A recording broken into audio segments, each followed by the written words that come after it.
Voici Monsieur Marcos. Il est pêcheur dans une baie qu'on appelle la baie des cochons.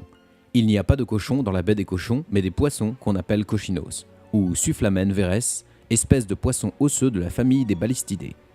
La baie des cochons est située sur la côte sud de l'île de Cuba. Cuba est à la confluence de la mer des Antilles, des Caraïbes et l'océan Atlantique, c'est-à-dire que l'île est au milieu. Cuba est située à 200 km de la Floride et à 9505 km de Moscou. Monsieur Marcos est un être humain, c'est-à-dire qu'il est un primate caractérisé par la station verticale et le langage articulé. Il est, à ce titre, le congénère de John Fitzgerald Kennedy, président des États-Unis d'Amérique, Nikita Khrouchtchev, dirigeant de l'URSS, et Fidel Castro, président de la République cubaine. La station verticale et le langage articulé, c'est ce qui différencie Monsieur Marcos, John Fitzgerald Kennedy, Fidel Castro et Nikita Khrouchtchev des cochinos. Monsieur Marcos a terminé le travail et veut prévenir sa femme qu'il va rentrer. Pour cela, il se rend à une cabine téléphonique. Le téléphone fut officiellement inventé par Alexander Graham Bell en 1876 dans le but que les primates caractérisés par la position verticale et le langage articulé puissent communiquer entre eux sur des grandes distances. Par exemple, entre la baie des Cochons et Moscou, pourtant séparés de 9505 km.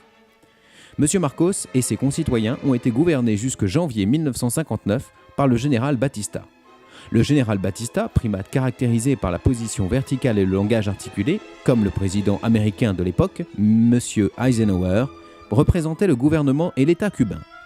L'État est l'ensemble des pouvoirs que la nation possède sur les individus en vue de faire prévaloir ce qu'on appelle l'intérêt général. Dans cette idée que partage le peuple américain, système politique démocratique et républicain, M. Eisenhower a mis en place le général Batista sur l'île de Cuba.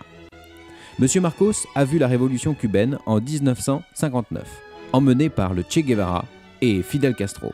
Ce dernier a pris le pouvoir et chassé le général Batista. Le 17 avril 1961 débarquent des rebelles appuyés par les États-Unis d'Amérique dans la baie des Cochons. L'armée castriste est vainqueur. M. Marcos n'a pas pu pêcher le cochinos pendant un moment. Les États-Unis d'Amérique n'ont pas que des problèmes avec les Cubains. Ils sont en froid avec d'autres primates à la position verticale et au langage articulé, notamment le communiste Nikita Khrouchtchev qui dirige l'URSS. Le froid provoque la cristallisation de l'eau, constituée par des molécules d'hydrogène et d'oxygène, et se transforme en glace. Et sous cette forme, plus rien ne bouge. C'est ce qu'on appelle depuis la fin de la Deuxième Guerre mondiale la guerre froide. En 1961, sont placés des missiles nucléaires en Turquie et en Italie par les Américains, ce qui a encore plus refroidi le bloc soviétique. Tout comme M. Marcos est en froid avec sa femme parce qu'il a fait le choix de cultiver la canne à sucre depuis les réformes agraires de 1959 promues par Fidel Castro. Il ne l'appelle plus depuis qu'il ne pêche plus au même endroit, car la cabine téléphonique est trop loin du champ de canne à sucre. Ils sont eux aussi en froid. En 1962, Nikita Khrouchtchev et Fidel Castro sont désormais amis, même s'ils ne parlent pas la même langue, car les primates au langage articulé réussissent quand même à se comprendre. L'URSS envoie alors en mai 1962 50 000 soldats à Cuba, 36 missiles nucléaires et 4 sous-marins, pour protéger d'une éventuelle invasion américaine. Malheureusement, ils n'en ont pas parlé à John Fitzgerald Kennedy, président des États-Unis d'Amérique, pourtant lui aussi doté du langage articulé. Le 14 octobre 1962, un avion U-2 photographie les sites militaires soviétiques sur le sol cubain.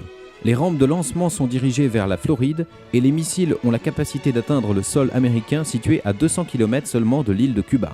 C'est le début de ce qu'on appellera la crise des missiles. Le 22 octobre 1962, le président Kennedy s'adresse au monde entier grâce à son langage articulé pour prévenir la probable escalade de violence qui va s'ensuivre. Les missiles mis en place par les Russes sont des armes nucléaires.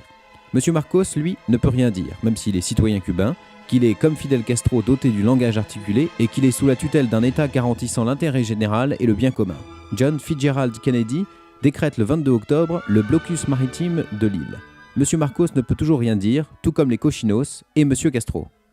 Le 25 octobre, ayant entendu le message à la télévision de M. Kennedy, et même s'ils ne parlent pas la même langue, 12 cargos russes rebroussent chemin.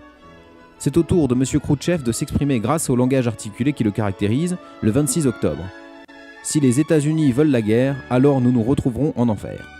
Le message passe à travers l'Atlantique grâce aux moyens de communication qui permettent aux êtres humains de s'entendre de loin, même à 7821,61 km distance entre le Kremlin et la Maison-Blanche. Grâce à la position verticale qui leur a permis de regarder le ciel et au langage articulé qui leur a permis d'inventer des histoires, Les êtres humains ont inventé le concept de Dieu, de paradis et d'enfer. Historiquement, les communistes ne sont pas très croyants, mais Nikita Khrouchtchev a peut-être su toucher grâce au langage articulé le cœur du catholique John Fitzgerald Kennedy. Le lendemain, le 27 octobre 1962, un avion U-2 est abattu. Khrouchtchev n'avait pourtant pas donné cet ordre. Il y a eu un problème de communication, même si les Russes parlent entre eux la même langue. Les États-Unis d'Amérique donnent l'ordre de bombarder l'ennemi en cas de nouvelle agression. La tension est à son comble.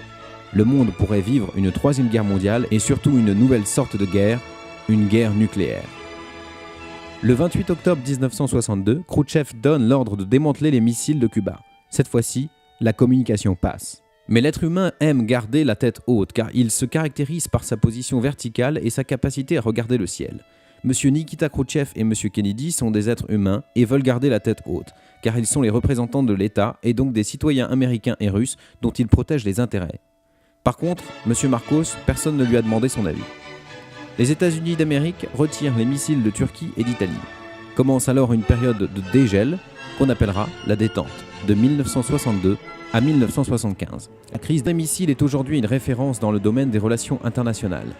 International est un mot créé par les êtres humains grâce à leur langage articulé. Inter est un préfixe exprimant la réciprocité ou l'action mutuelle. Comme le Kremlin et la Maison-Blanche sont à 7821,61 km de distance, les deux blocs ont installé le téléphone pour communiquer. C'est la création du téléphone rouge.